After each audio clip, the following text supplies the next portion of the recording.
প্রিয় শিক্ষার্থীরা, আশা করি আপনারা সকলে ভালো আছেন। আজকে আপনাদের কুমিল্লা বোর্ডের ভূগোল বিষয়ের এমসিকিউর সমাধান নিয়ে এসেছি। তো তোমরা অবশ্যই আজকের ভিডিওটা না টেনে একদম পুরোপুরি দেখো।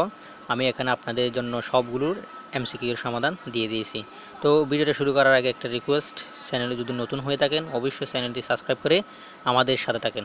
আর আপনি ভিডিওটা সবার মাঝে শেয়ার করে দিবা, যেন তারা দেখে উপকৃত হতে পারে। তো আপনি যদি চ্যানেলটি ইতিমধ্যে সাবস্ক্রাইব করে থাকেন অবশ্যই আপনাকে ধন্যবাদ। তো আপনি এখান থেকে আপনার যা সঠিক তা আপনি এখান থেকে দাগিয়ে নিতে পারো। তো আমি সুন্দরভাবে দিয়ে দিয়েছি, তো তোমরা এখান থেকে দাগিয়ে নাও। তো অবশ্যই ভিডিওটা পুরো কন্টিনিউ করতে থাকবে। আর চ্যানেলে যদি নতুন হয়ে থাকেন অবশ্যই চ্যানেলটি সাবস্ক্রাইব করে আমাদের সাথে থাকবেন, যেন প্রত্যেকটির নোটিফিকেশন আপনি পেয়ে। ধন্যবাদ।